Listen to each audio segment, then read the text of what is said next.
Well, Pete North, welcome to the NatCon Australia podcast. Hello. Yeah, good to make the connection, and thanks for coming on.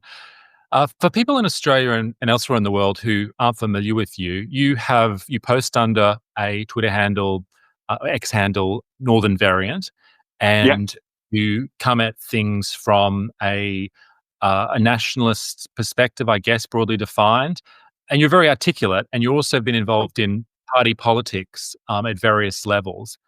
And now you've joined something called the Homeland Party. What is the Homeland Party in the UK, and why do you think it's needed? Well, it's a new party, and it's a purebred nationalist party, and I think it's needed because you're probably aware of Nigel Farage's reform and the rise of that movement. But that owes its heritage to the Eurosceptic movement that goes right back to the early 90s. It built up through winning seats in the European Parliament and then became something of a national force in British politics around 2014, and actually was pivotal in leveraging the EU referendum that saw us leaving the EU. Now, this is a very particular constituency of boomers. They tend to be civic nationalists, and they are absolutely marinated in the dogma that Nigel Farage likes to trot out, which is, we don't care about skin color, religion, and blah, blah, blah. All the classic 90s tropes. And these are all ideas that I personally believed in myself right to the core. But actually, it's becoming the case now that after Boris Johnson and his disastrous, we're calling it the Boris wave, of just unlimited immigration from all over the world.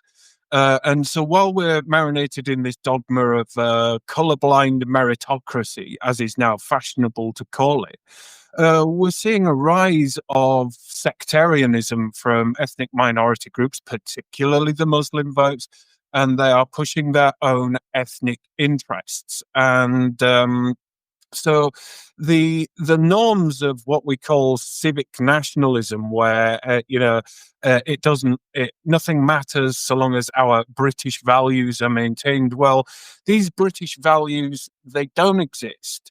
Nobody can define them, and everyone says, "Oh well, we need policies to stimulate integration." Well, I personally cannot point to many examples of successful integration, because what we have in Britain is ghettoization. There are Muslim areas. We have an Eritrean community. We have a Somalian community in Liverpool.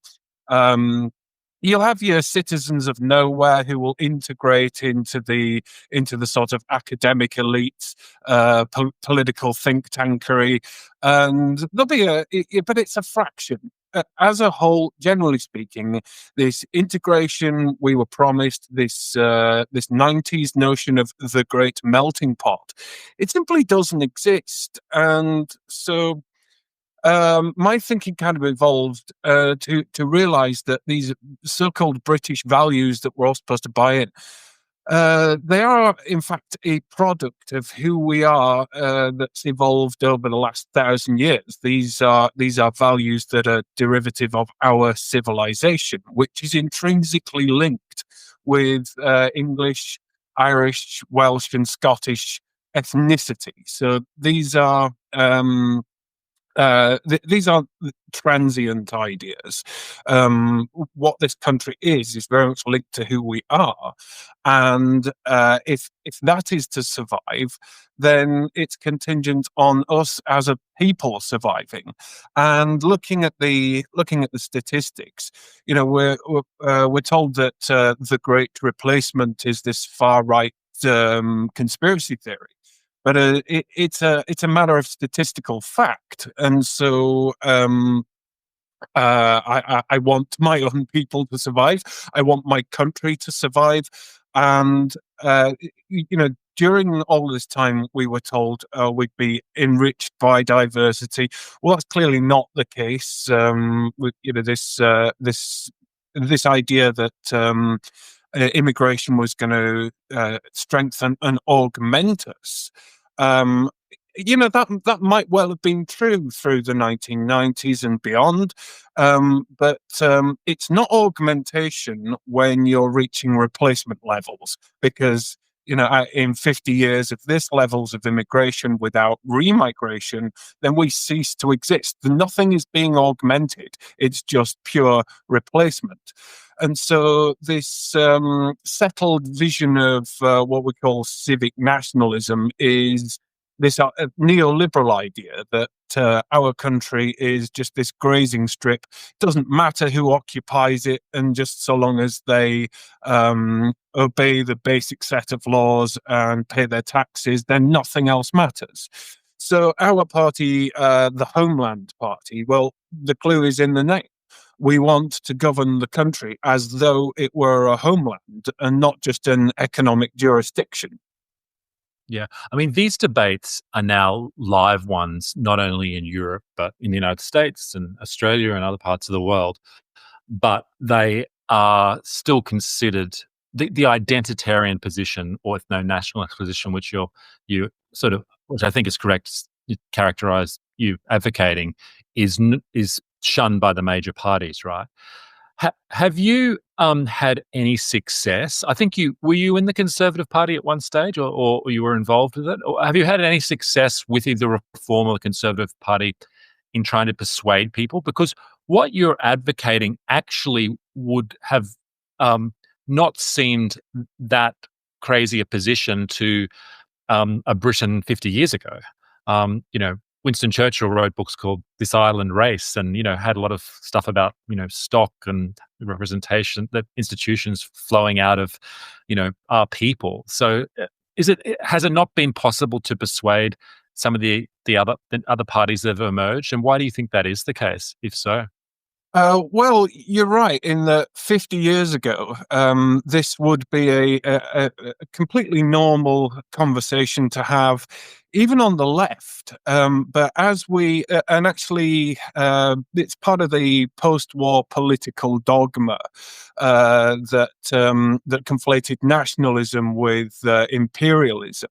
And of course, nationalism is then associated with Nazism, but of course, nationalism is nothing to do with Adolf Hitler's German imperialism. But once they successfully made that connection, it's part of Britain's core post-war identity to take pride in its defeat of fascism.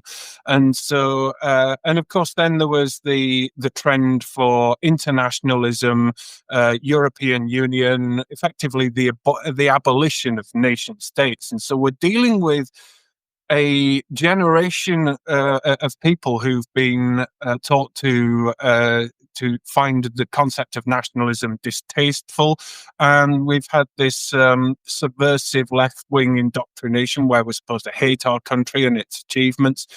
And so Nigel Farage's Reform Party, it's an evolution of the United Kingdom Independence Party, which was set up to leave the EU. And when it existed in its early years, it was very important for the party to disambiguate itself from the then British Nationalist Party, which was it was an ethno-nationalist party with sort of neo-Nazi roots, or there was certainly a lot of that on the fringes. And so Farage adopted the sort of civic nationalist shtick to disambiguate and keep a cordon sanitaire between the cause of national independence from the EU, from the sort of grubby end of ethno-nationalism. And I agree that was necessary, but Farage is yesterday's man, and he's never updated his thinking to or taken it or really internalized what's happening. That we are not only statistically being transformed into something else, you can see it on the streets of London. Well, not just London, you see it everywhere now. It's not just London. It's not just the big cities like Birmingham and Manchester, and it's not even the little towns were lost years ago. The post-industrial towns, Bradford, where I'm from, will soon be a majority Muslim country, and most of its representatives will be Muslim, and they will be representing Muslim interests. We just had a story yesterday where a gaggle of our MPs lobbying government to have an airport built in a back-end province of Pakistan, and this is nothing to do with us. This is the new sectarianism that's emerging, where the idea that MPs are supposed to represent all of their constituencies has just gone out of the window, and we're into this third world tribalism where winner takes all, and this is then a numbers game. So soon those British values, as soon as we become the minority, British values are defined by whoever is the majority. So reform is still stuck in this time warp of believing that it has to sanitize itself, and in many ways has gone to the left of the current Conservative Party, which is starting to wake up to the fact that its core mistake, the reason it is now in opposition, is because it categorically failed on immigration. And if they want to win back public trust, they've got to learn to speak our language. But of course, they kicked out the leadership and installed Kemi Badenoch, who is again one of these elite citizens of nowhere. She describes herself as a first generation immigrant. She is a Nigerian. And though she's learned to speak the language of civic nationalism, she's being outflanked by Robert Jenrick, who lost the last leadership election. But if you look at his social media content, his Tory leadership campaign never ended. And it's turning out that Kemi Badenoch, she's just not very good at politics. She's actually, on a personal level, I actually really like the lady. This is nothing personal. She's just the wrong person for the wrong time. She isn't good at what she does, and she's not saying the right things. Whereas Robert Jenrick is he's now to the right of Nigel Farage. This is the direction the Tory party will eventually go in. But we need, this is why I'm in the Homeland Party, because we are building the case not just for a more ethnocentric nationalism, but we are building the case for remigration, which is essentially policies to encourage emigration. This is return migration. And so we're popularizing those ideas in the hope that they will be adopted by the mainstream of politics. Yeah, I'm struck in the UK how the language has changed by senior figures in the Conservative Party, which I know you say is unsatisfactory, but is still well beyond what is possible in Australia. I mean, talk of zero migration or moving to migration in the tens of thousands. I know people are cynical about that, given the core promises that have been made in the past and been unfulfilled. But there is no one outside One Nation, which potentially we'll come to later, who've said anything like that amongst the two major parties. There's nothing like Marco Rubio's recent statement, which said the age of mass migration is over. That just seems well beyond the Overton window here in Australia. So I mean, at least the senior people are talking about it there. Do you think there's a possibility, at least, either from people within the inside of the Conservative Party or from outside pressure, that they will ultimately move, further in that direction? It's difficult to say, because there's the number one rule in British politics is to never trust a Tory. The second rule of British politics is to always follow the first rule, because this is a party that has become it's one thing that it's adept at is self-preservation. And so if it needs to say all of these things in order to survive, it very much will. But the moment it gets into office, it becomes a completely different animal. So, Robert Jenrick can tickle our fancy. But it should be recalled that it's still a liberal party. The membership is liberal. The membership of the people who put Kemi Badenoch where she is, and so it's still very much in the domain of a Lib Dem party, and it's whether they have the good sense to actually do what they've promised. But nobody believes it, because whatever leadership you put in, whatever policies they try to implement, is all contingent on party unity. And what we're seeing is that whenever the Conservative Party wins, it is this dysfunctional coalition of free marketeers, libertarians, and liberals. And so they are way behind the curve in that they've recognized that, something must be done about immigration, sure.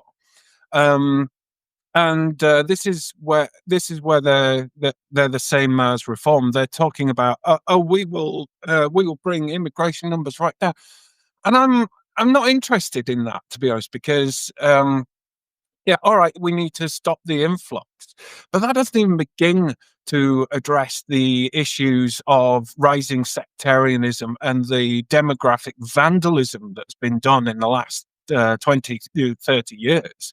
And what it's going to take is quite radical policies to reverse an extreme policy of mass migration. And what we hear from the likes of Farage and Kemi Badenoch is this chatter about integration, and we need to end multiculturalism. And these are all things that sound superficially good in this sort of civic nationalist framework, that everybody has the same values and we don't want ghettoization. Everybody agrees on that. But when you start thinking in terms of actual policy, how do you get what you're talking about? Then you're talking about some pretty muscular civic nationalism that shuts down chain migration, shuts down extremist mosques, cancels translation services in the NHS, creates this hostile environment for immigrant communities who want to live separately. But human nature being what it is, they will always find a way to live separately. And how do you integrate third world communities who think in a completely different way? How do you integrate Somalians and Eritreans that are currently on the streets battling each other over things like Eritrean independence? And this the more you pick it apart and the more you put it under the microscope, these tropes, these civic nationalist tropes about integration, they just don't stack up. And there's only one real answer to this, and that is to send them back, basically. We can't be having a situation where if war breaks out over Kashmir and there's fighting between Indians and Pakistanis, then we will see that violence breaking out on the streets of Leicester and on the streets of Bradford and northern mill towns. We can't have Bangladeshis having civil wars on the streets of Whitechapel. That you cannot integrate that. More to the point, this is not even skilled migration. This is not anything that that augments or contributes to our economy. This is a peasant class that can only perform basic functions like the Deliveroo economy.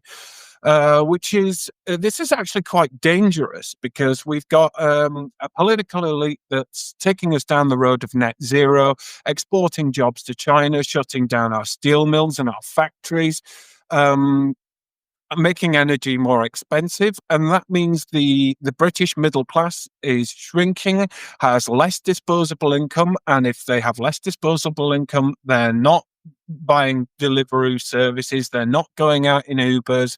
There just simply isn't the money to sustain this low-skill service economy that runs on immigration.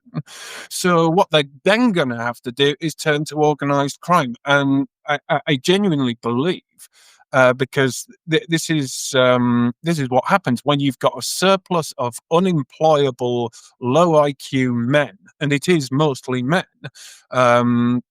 You first get the crime waves, and then you get law and order disintegrating.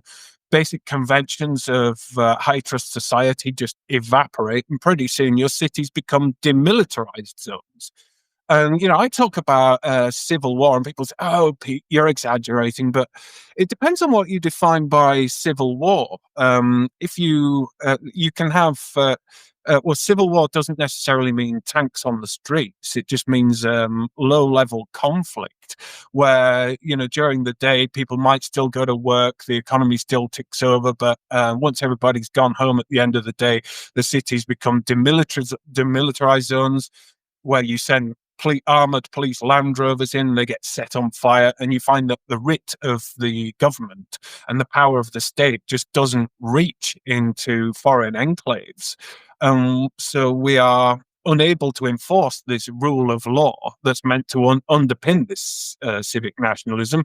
And then you've got social balkanization, let's call it Lebanonization, if you like, but it's disorder. And there's only real one solution to that, and that's to start deporting on a massive scale. And this is, people say, oh, well, that's really extreme. Well, not if you consider the alternatives. And we're not the extremists. The people who are the extremists are the people who did this to us in the first place. I'll come to the deportation things because that's probably most controversial, and I'd be interested in the specifics of that. But on the party side of things, because it's all very well having good discussions online, but I'm always interested in how you actually implement solutions at a practical level and get in control of the levers of government, because that's where real change can actually occur. Yeah. You mentioned the BNP in the past. How does Homeland differ from those guys, and how do you, when you set up an independent party,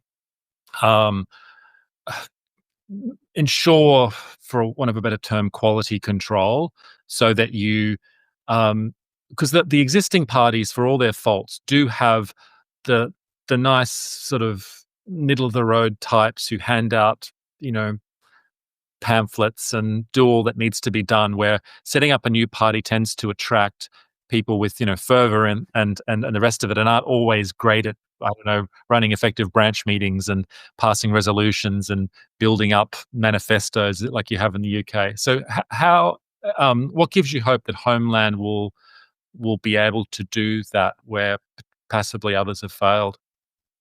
Well, as I said before, what exists now is this sort of reform party under Farage, which is an evolution of UKIP, which spoke to a very particular demographic who are now quite old now. And if you look at reform party conferences and rallies, you will see it's a sea of white hair and bald hair, and this is the older demographic who are absolutely marinated in what we call Spitfire nationalism, which is very much contaminated with 90s multicultural dogma, which is why Farage won't go as far as need be. And what we're seeing is this sort of civil war for ownership of that demographic and of that political constituency that was originally built up by UKIP. What we're seeing is that ideology, it's good as far as it goes, but it's not going to work. It's going to require something more robust. So we actually centered on nationalism as an ideology, ditching all of these center-right concepts and moving away from but because it always was a sort of conservative Tory kind of movement. We're a purebred nationalist party, but we're not going to try and battle for the same old constituency built up by UKIP, not least because in 10, 15 years, most of them will be dead, sadly. So we need to actually build up a new constituency. And this is what the party's doing. We set upon a brand of sensible nationalism. And one thing you notice at a Homeland Party meeting or conference, it is a much younger constituency. And so we're going to develop our own people. We're not going to sit around waiting for a millionaire that's going to come and set up a new organization and backfill it. We're going to build it from the grassroots, one person at a time. We're careful about who we recruit. We've got some mavericks, but and that goes with the territory. But I'm involved in developing policy, and the one thing that I've been seriously impressed by is the caliber of people that it's attracting in terms of developing the intellectual product. So we're developing local foundations, an intellectual foundation, and we've got a guiding philosophy. And it's by having these building blocks in place, we're going to attract more like-minded people who are questioning the narrative, and they recognize the need for sensible nationalism that isn't like the nationalism of yore, which was attached to sort of movements like National Front. And before in the 80s, that kind of nationalism, it came from a different place. But what we're finding is we've got some real thinkers on our side now. We've got some good writers, some excellent campaigners, persuasive, motivated people. And it isn't the skinheads and bother boys of the early 1980s and late 70s, the sort of disaffected youth. These are smart, capable people. And that is the foundation upon which I believe we will succeed. Yeah. And one more question on party politics. You don't think it's possible for Reform and Nigel Farage to tack more in your direction? He's an articulate performer, right? Nigel Farage. He has been, as an individual, somewhat of consequence. I mean, Brexit wasn't nothing to get out of the European Union, and it was certainly portrayed as something that was impossible for a long period of time.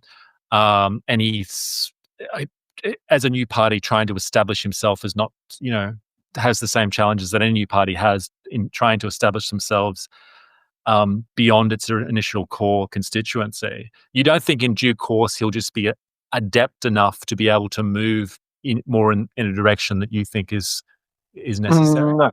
No. Farage is a showman. He is not a competent politician, and he's not an effective leader. And he's left this, throughout his career, he's left this trail of wreckage, of fallouts. And so UKIP nearly split 2 or 3 times, and it's produced a number of offshoots along the way. And this latest row with Rupert Lowe, this is classic Farage. This is, and he's a man out of time, as I say. He was programmed in the 1990s. He developed his politics over the next 20 years. He is yesterday's man. He's running on obsolete software, and he is always going to see anything much more fervently nationalist and based on sort of ethnocentric politics. He's always going to see that as far right, and he won't touch it with a barge pole because he himself doesn't want to be tainted with any of that. He wants to keep it in the centre right and develop it from there. But what you notice about Reform, well, Reform isn't a new party. It's just a natural evolution from what UKIP was. And it's a populist party. It doesn't have any policies. It doesn't have any guiding philosophy. It doesn't have an intellectual definition. And it will say anything at any time, depending on what the focus groups are telling it. And so he's moving the party closer to the centre without realising that he's losing most of his base. His activist base is turning away from him. The blogosphere and YouTubers, they're all saying, "Well, what in the hell is this party? Who is this man? He is not talking our language." And Mm. so we as Homeland, we're actually starting to pick up a lot of refugees from reformers saying, we really do need to build something new and something that's going to last, something that's sustainable. And you can only do that by looking at a younger constituency and talking their language. But Reform is very much a boomer party, and it's just increasingly a little bit naff, and so it's hit its high water mark, I think, and we'll start seeing its reach receding. Where do you say your core geographic constituencies are? Where do you get the most support from? Well, we're at the moment we're quite an online party. Curiously, one that's working to build up local branches.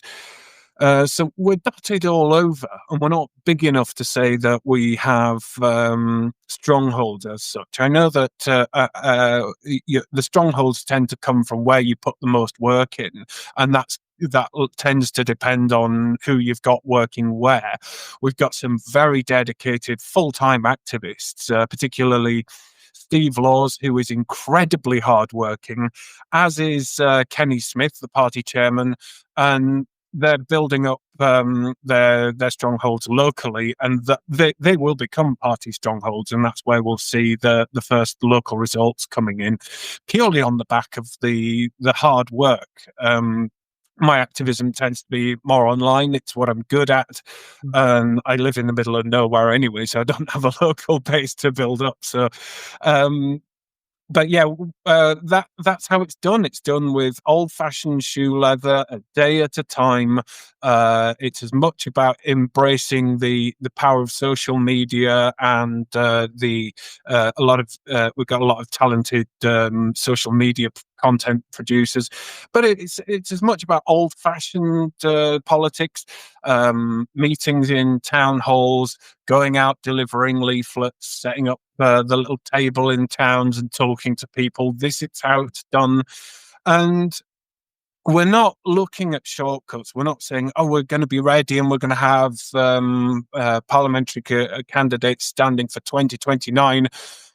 It's not going to work like that. You can't build an organization and then backfill it. You've got to build it from the roots. So this is going to take it's going to take 4 years for the party to become an established campaigning organization.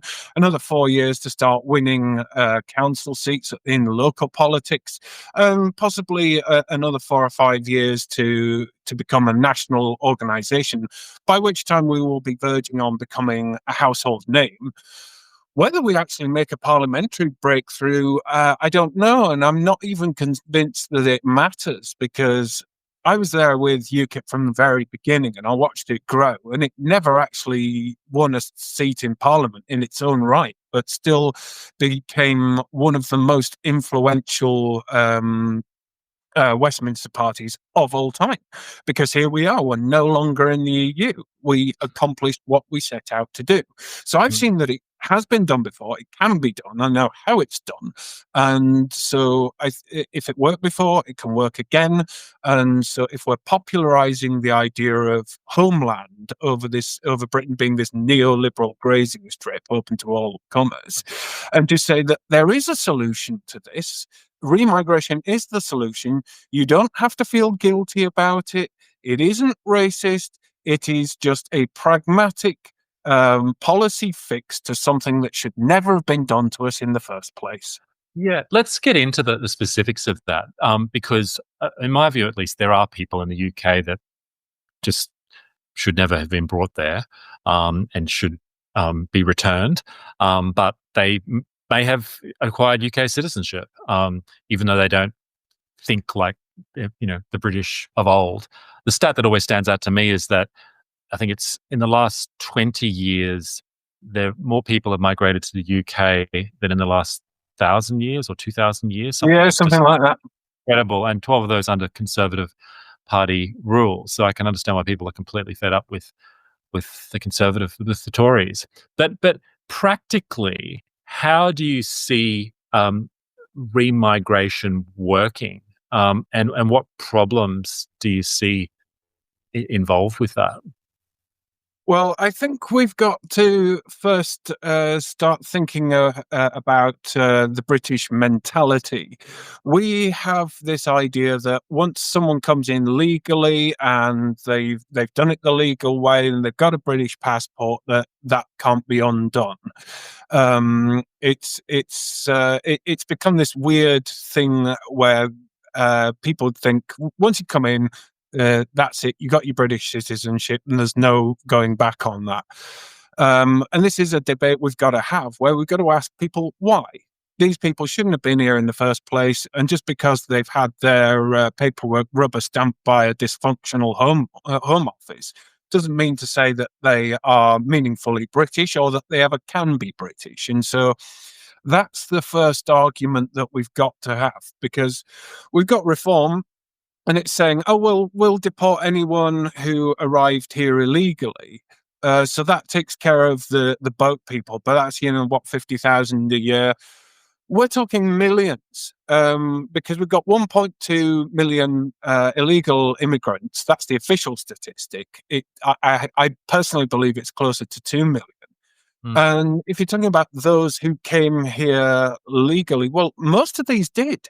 They came in on legal visas and they overstayed the visa and then they disappeared into the woodwork. So you then need to rebuild the detection systems, the local inspection of things like car washes and Turkish barbers, and food hygiene inspectors to go and look at takeaways and identify illegal immigration there. So you need to rebuild the civic administration to detect it and deport. And so my issue is just because someone says they've got a British passport that they're British. I don't buy into that at all. And so that is the primary thing that we have to overcome. Just because you can get rid of your illegal immigrants, you can get rid of your asylum seekers and bogus refugees, but there's still, I think, probably at least 5 million people who are here, who shouldn't be here, who can't integrate, who are never going to contribute economically, who are going to sponge off benefits, and they're going to abuse the system to bring in more of their own people, and it's going to contribute to this sectarianism. So those are the people we've got to remove, whether they've got a British passport or not. So it's Yeah, going to. but there's one thing to stop illegal immigration, which you guys, by boat and other means, which you guys haven't been great at. We've been better at that in Australia. There's another thing to cut down the numbers, which we have been not very good at in Australia. And I think Boris Johnson was singing the Australian immigration program as though it was the bee's knees, and it clearly wasn't whatever that election was.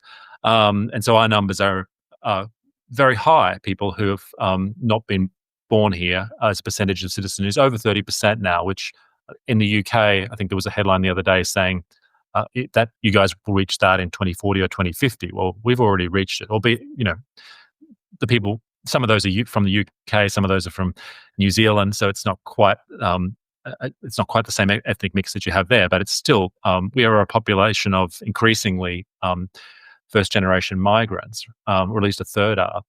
But how do you focus? The key one is this: people that have acquired citizenship. How do you strip them of that citizenship and send them back? And how do you determine which Well, of them that, can be sent back? Because some of them would have intermarried or will have been, here in some cases for several generations. I mean, that's going to be and would be upstanding citizens, a portion of them, right? And will have contributed. So how do you strip that if that's the way you want to go?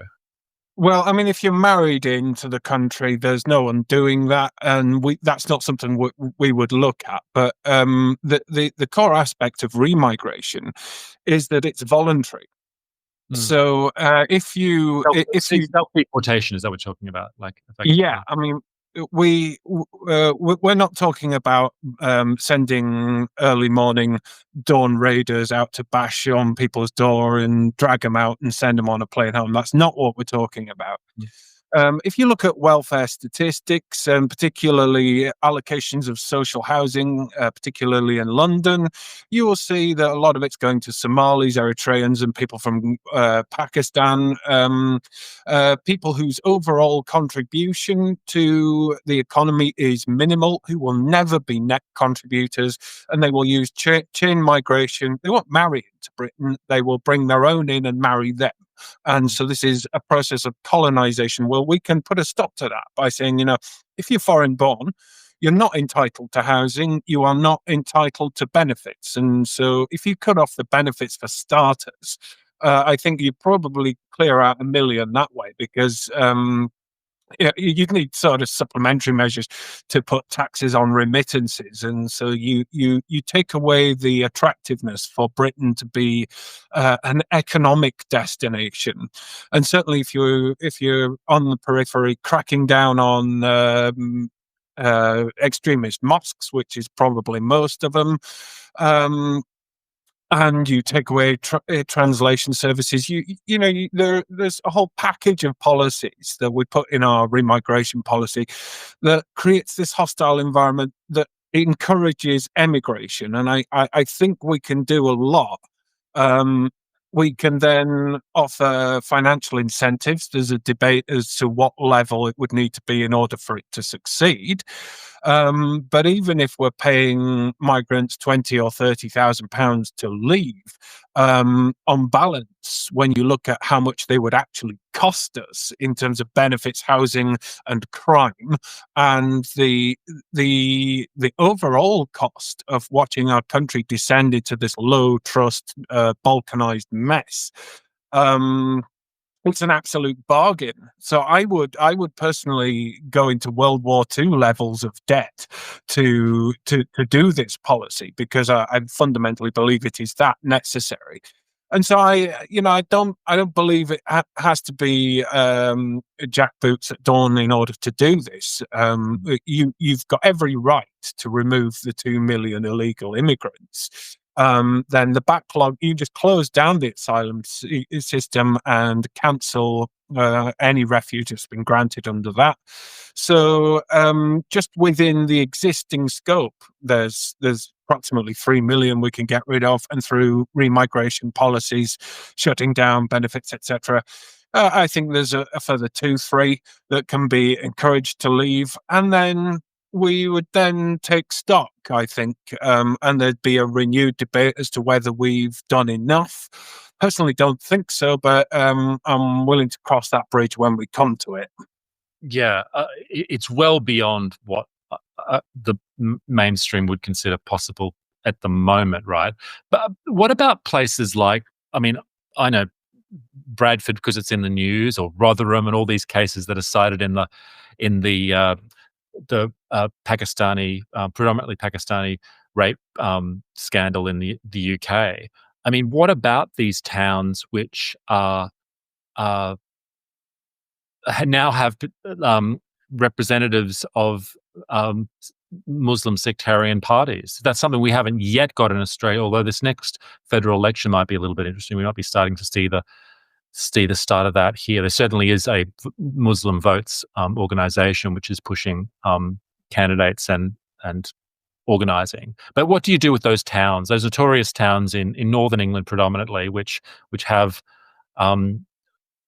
changed dramatically culturally and are nothing like what they were 50 years ago?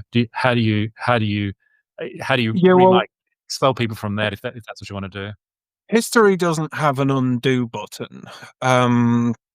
And there's I don't see a situation where we would get a reversion to 1945 demographics. Anyone pressing for that, I think, is being wholly unrealistic, and I don't actually think anybody in our party is.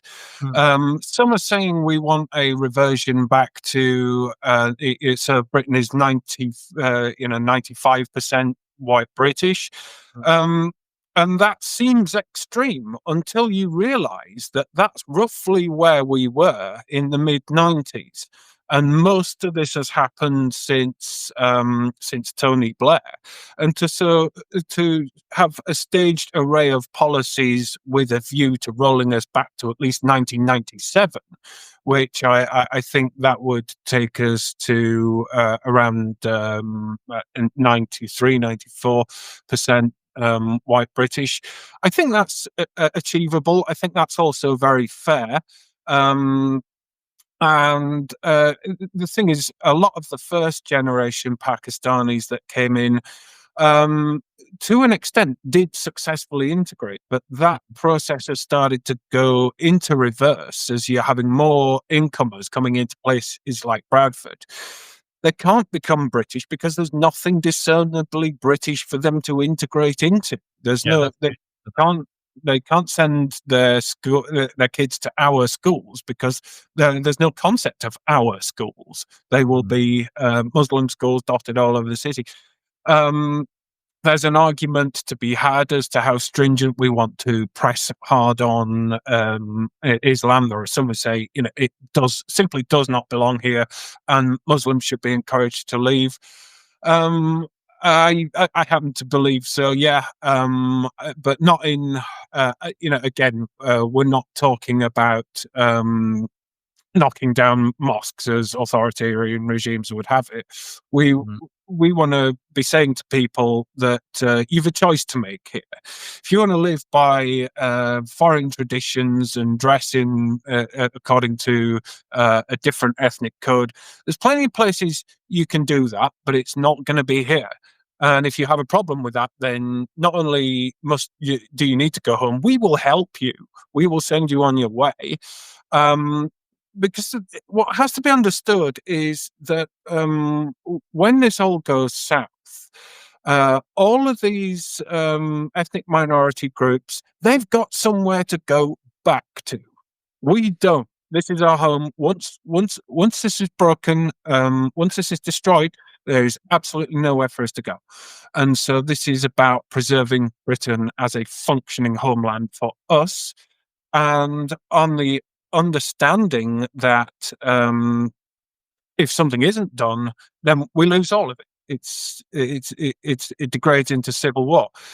What we're dealing with is a people who treat Britain as an economic grazing strip. And should we ever, say, if we went to war against Russia in a battle over Ukraine, would the Eritreans sign up for the British Army to defend us? No. Would the Somalians? No. Would the Pakistanis? No. Would the Indians? Certainly not. They'd be on the first airplane back home.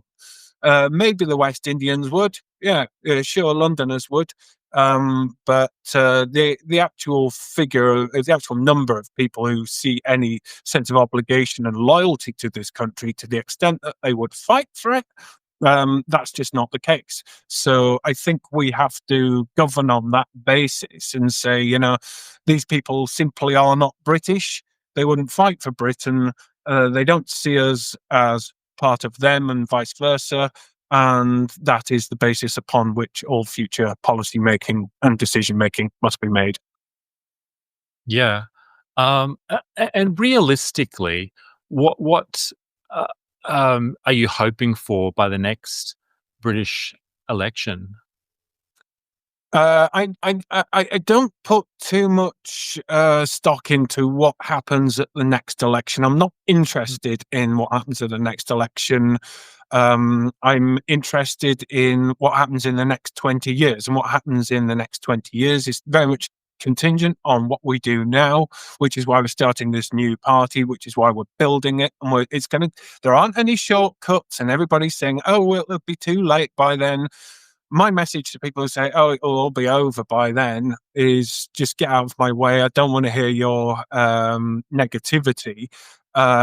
Nothing's irreversible. We do have time. And if you're just going to sit there mithering, saying there isn't any time, so there's nothing that you can do, just go and curl up and die, because You're just getting in the way of people who do think something can be done. So I'm interested in growing the party, developing it, and what happens between then, well, we'll take it as it comes. And have you got established connections with other European parties on the right, the new right? And have they been helpful, or do you have to sort of choose which ones most align to you and which don't? I'm actually not involved in that level of decision making, but the party itself does have connections with AFD and other populist and right wing movements across Europe. I know that the guys are going over to talk to the to French outfit in a couple of weeks. So there's a lot of knowledge exchange and discussion about strategy and tactics. And Kenny Smith's your man to talk to on that, and he'll tell you all about that.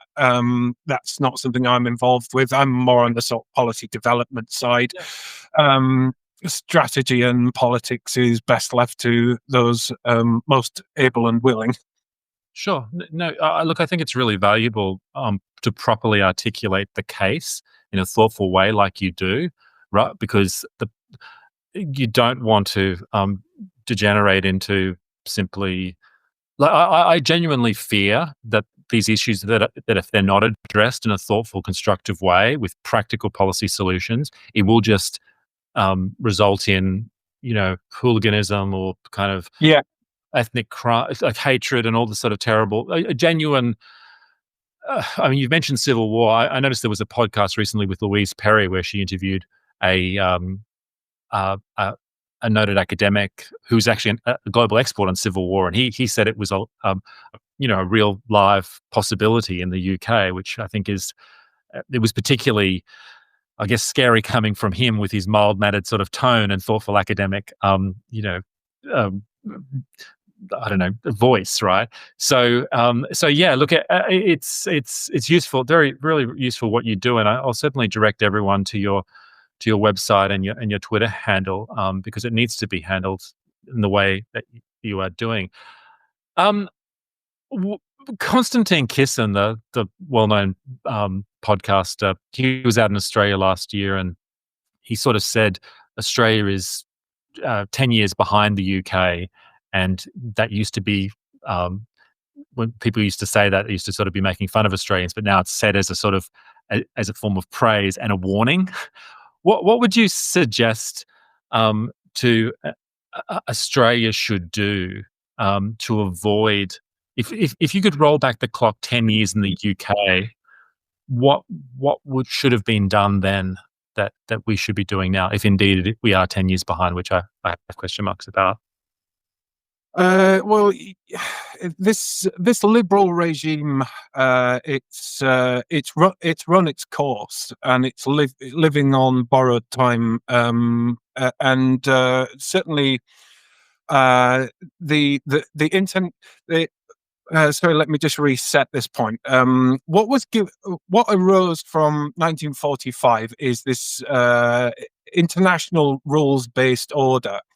And what that produced was a generation of liberal internationalist politicians, and that has been the mind virus of our political class across the West, in Britain, New Zealand, Australia, America, Canada.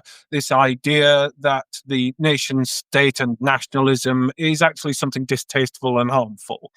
And that's what the regime believes. And we started to dismantle that in at Brexit in 2016.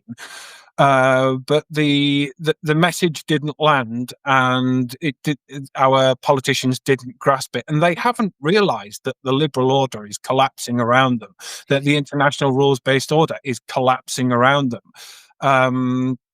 Donald Trump coming back into the White House is basically pouring petrol on that particular bonfire. The whole thing's coming down. And the EU, in a lot of ways, is a dead man walking. It's dead, they just don't know it yet. And that is the same of all these liberal parties. We talk in this country about the uni party because there's no real fundamental difference between Tories, Labour and Liberals and They're all the same thing. And you find this replicated across the West. And they, unfortunately, short of violently removing them, they've just got to run their course. And that means they're going to cling on to power far longer than they ever should. Um, if we'd had our act together in 2016, we would have had a party like Reform Rate poised to sweep them all off the board and start afresh.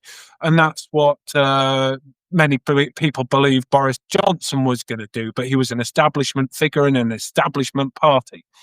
And we keep making the same mistakes because we keep trusting the same people. This is one of the reasons why it's so essential to build something from the ground upwards that can replace it, because you can't trust the establishment. They might steal the clothes of populist movements and they might steal the policies while in opposition, but once they get into power, it's business as usual. So you actually have to start building with a view to replacing them. And so if you're 10 years behind, then you've got to consider that as 10 years lead time to start building now. Now is the time to start asserting the arguments, developing the policies, taking the message out, not just into social media, but out onto the streets, forming networks. We've got informal networks in Britain like New Culture Forum. So, start one of those where across the country you can have town hall meetings and pub meetings and politics in the pub. Get people to be talking to each other, meeting each other, forming alliances, discussing the options. But you need to get your skates on, basically. Well, look, I've really appreciated chatting to you, Pete, and I admire your courage, because there's certainly a trend that you see online about people leaving the UK, leaving their homeland because it's being taxed too much, or you know, it's all too hard. So it's admirable those who are willing to stay and fight and attempt to build out something and turn back the tide. And I think there's something we can learn from you here in Australia. And hopefully this discussion also dispels a lot of the nonsense that you hear online about these parties being, odious and hooligans and all the rest of it, because that's clearly not how you've come across. If people want to find out more about yourself or the Homeland Party, I'll put your Twitter and website in. But Thank you. what's the best way for them to get in touch, or UK-based people potentially, or Australians in the UK and others who want to find out more about what you're doing? Well, I would say join the Homeland Party. Somebody will be in touch. This is we're at a scale now where we've got regional organisers, and if you join, you'll have someone contact you, and you'll be brought in to be involved as much as you want to be. Or you can find me at northernvariant.co.uk and subscribe to my Substack. And that's where I do a lot of my writing. But of course, I do most of my writing on X, and I respond to most messages, and I try to reply to any intelligent replies to what I put down. So yeah, I'm always up for debate. I'm always contactable.